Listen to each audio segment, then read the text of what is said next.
पानी पानी पिलवा रहे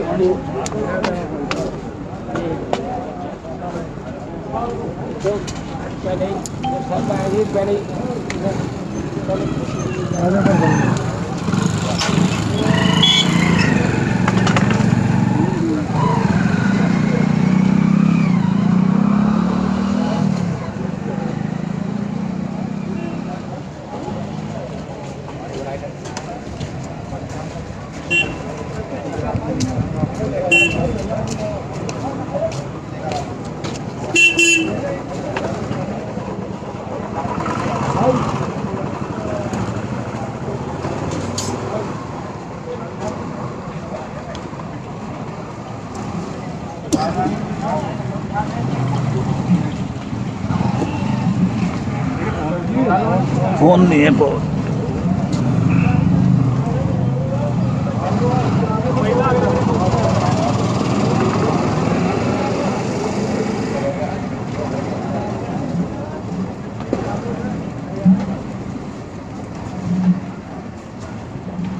आंदोलन को लगभग 7 महीने पूरे होने को हैं। 26 तारीख को अकस्मात ही एक ऐसा अवसर है टिकैत साहब कि 26 तारीख को देश में इमरजेंसी घोषित की गई और आज अघोषित आपातकाल है। मीडिया पर सेंसरशिप है। जिस तरह से कोरोना में सरकार और प्रधानमंत्री के नाम को हटाया गया और मीडिया को कहा गया कि केवल आप सिस्टम बोल सकते हैं, तो ये अपने आप में एक अद्भुत था। आज इसी अघोषित इमरजेंसी के खिलाफ हम लड़ रहे हैं। किसानों का जो राइट्स है उसकी किसी को चिंता नहीं है।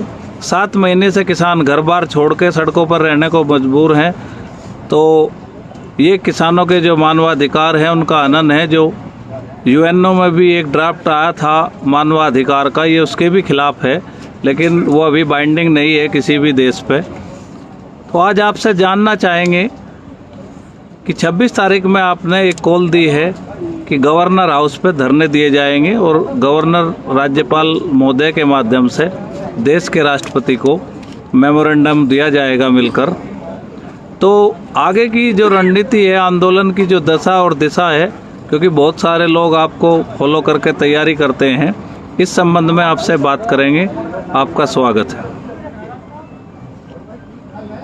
26 तारीख को गवर्नर हाउस पर जाएंगे लोग, बैठेंगे और गवर्नर साहब को ज्ञापन देंगे। वो ज्ञापन राष्ट्रपति के नाम होगा, क्योंकि 7 महीने हो जाएंगे पूरे आंदोलन को। तो 7 महीने का आंदोलन हो गया तो गवर्नर साहब की जिम्मेदारी बनती है कि जो ज्ञापन किसान दे उसको राष्ट्रपति तक पहुंचाए और राष्ट्रपति जी इसमें हस्तक्षेप करें, 3 कानून वापसी हो और सरकारों को डायरेक्शन करें कि जो बिल है, इनको जो कानून है, इन पे सरकार किसानों से बातचीत करे और ये बातचीत से समाधान इसका निकाल दें। ये उसमें ज्ञापन में होगा। और भी बहुत इशू होंगे और 26 तारीख इसलिए चुनी जाती है कि 26 नवंबर को ही ये आंदोलन शुरू हुआ था। तो 26 तारीख को ही हर महीने कोई न कोई 26 तारीख को प्रोग्राम होगा। अब की बार गवर्नर साहब का प्रोग्राम है, तो सभी लोगों से ये है कि शांतिपूर्ण तरीके से गवर्नर हाउस पर जाएंगे, ज्ञापन गवर्नर साहब को देंगे और कोशिश ये हो कि गवर्नर साहब से मिला जाए, अपनी बात उनसे मिलके उनको कहीं भी जाए। ये प्रोग्राम रहेगा। देश में एक व्यवस्था मानी जाती है कि जब लोकतंत्र और लोकतांत्रिक अधिकारों का हनन किया जाए तो उसमें देश के राष्ट्रपति जी को हस्तक्षेप करना चाहिए। तो क्या आपका मानना है कि देश के राष्ट्रपति जी वर्तमान स्थिति में कुछ हस्तक्षेप करेंगे? हाँ, बिल्कुल उम्मीद है, करने चाहिए, क्योंकि राष्ट्रपति तो सबके हैं, वे देश के राष्ट्रपति हैं। और कोई समस्या है, 7 महीने से कोई आंदोलन उनके महल से और थोड़ी दूर पर चल रहा हो तो उसमें बातचीत करना चाहिए। उनको सरकार को कहना चाहिए कि किसानों के आंदोलनकारी किसानों से बातचीत करा जाए। ये बिल्कुल उनको डायरेक्शन देनी चाहिए। तो आपने ऐसा कोई निर्णय क्यों नहीं लिया कि किसान नेता बॉर्डर पर बैठे हैं और एक प्रतिनिधिमंडल जाए और गवर्नर साहब से मिल के आए? राष्ट्रपति जी से मिलकर आए किसान नेताओं को ये भी प्रयास करना चाहिए? वो आगे देखेंगे, पहले ज्ञापन चले जाए, उनकी नॉलेज में आ जाएगा सारी चीज़ें, और उसके बाद में जो प्रोग्राम होगा, जो संयुक्त मोर्चा तय करेगा, तो आगे वो भी कर लेंगे। पिछले 15 दिन से सभी बॉर्डर पर हलचल है। चूँकि हम आज गाजीपुर बॉर्डर पर मौजूद हैं आपके साथ सब लोग, तो काफ़ी हलचल देखने को मिली है। तो इस अभियान को क्या अब और तेज किया जा रहा है? जिस तरह से मीडिया ने कहा कि आंदोलन सांसें ले रहा है, आंदोलन कहीं है नहीं, आंदोलन दिखता नहीं, तो आपने पिछली 26 तारीख को देश में एक इतना बड़ा आंदोलन सब लोगों ने मिलकर घर बैठे करके दिखा कि जिससे सरकार बहुत डरी, और काले झंडे इस बार जितने लगे साथ पहले कभी इतिहास में ना लगे हों।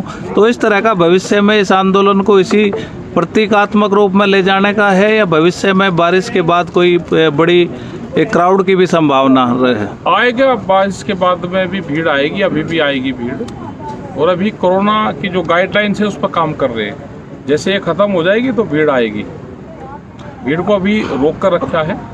और आंदोलन तो होंगे, आंदोलन के तरीके अलग अलग होंगे, आंदोलन होंगे। किसान यहाँ पर बैठे हुए, किसान यहाँ से जाएगा नहीं, जब तक समाधान नहीं होता किसान उस समाधान तक बैठेगा।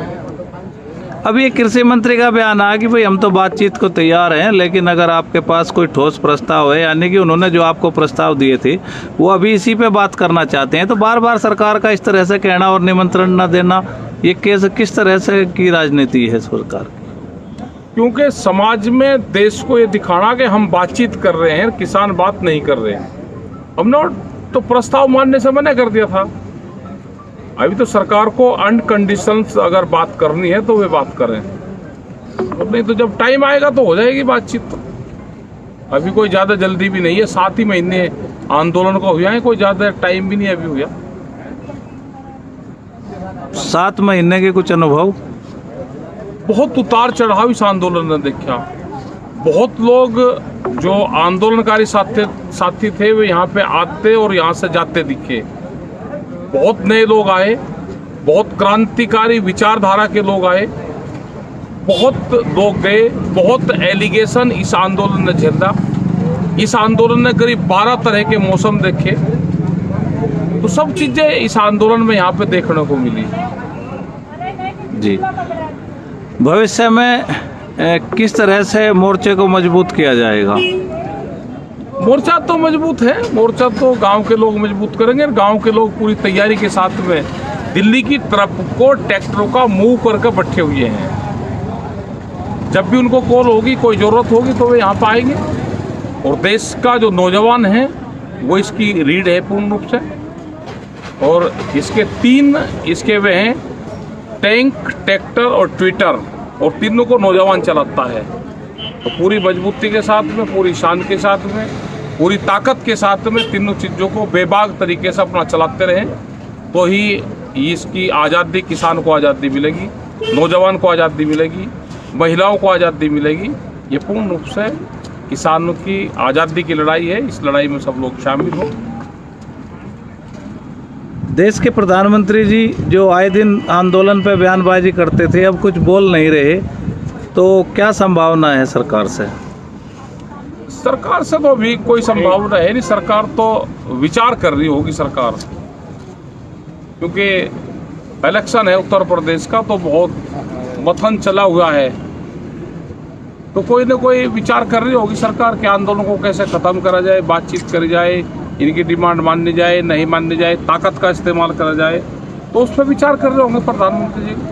अभी इस आंदोलन को लेकर उत्तर प्रदेश सरकार के चुनाव का आपने जिक्र किया, तो सरकार में काफ़ी हलचल है। योगी जी को दिल्ली तलब किया गया, उनको बदलने की भी चर्चाएं चली, तमाम ऐसे क्यास लगाए गए कि योगी जी को उत्तर प्रदेश से हटाया जा सकता है।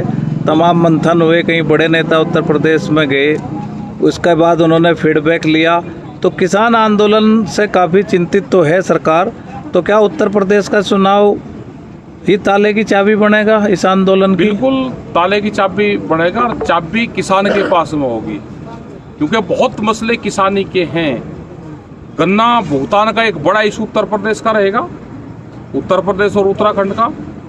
उसके रेट नहीं पिछले 4 साल से बढ़े, वो एक बड़ा इशू रहेगा। आलू के किसान का एक बड़ा इशू उत्तर प्रदेश का रहेगा। यहाँ पे खरीद नहीं होती, धान और गेहूँ अभी मंडियों में है, उसकी खरीद नहीं हुई तो उसका एक बड़ा इशू रहेगा।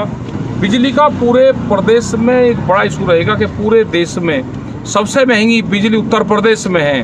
तो इन सब चीज़ों का सामना सरकारों को करना पड़ेगा और एक बड़ा इशू चुनाव में ये जो 5 पॉइंट है ये रहेगा। एजुकेशन का रहेगा, कोविड का रहेगा। और हमने तो कोविड का करा है ना, कहा है हमने कि जब 2013 में दंगे हुए तो सरकारी उस पर जो मौत जिनकी हुई थी, जिनकी डेथ हुई थी, उनको 16 लाख रुपए दिए गए थे। आज महंगाई बढ़ गई तो एक कोविड का मरीज जिसकी डेथ हुई है उसको 20 लाख रुपए सरकार दे। ये हमारी एक बड़ी डिमांड है। बहुत परिवार इस कोविड में ख़त्म हुए हैं। हॉस्पिटलों की जांच होनी चाहिए इनकी कि इतनी डेथ कैसे हुई, और जिन हॉस्पिटलों में डेथ हुई उनकी जो डेथ सर्टिफिकेट है वे हॉस्पिटल के लोग नहीं दे रहे हैं। तो इसकी पूरे कोविड की एक अलग से जांच कमेटी बने और पूरे उसकी एक जांच जरूर हो जानी चाहिए। जी धन्यवाद।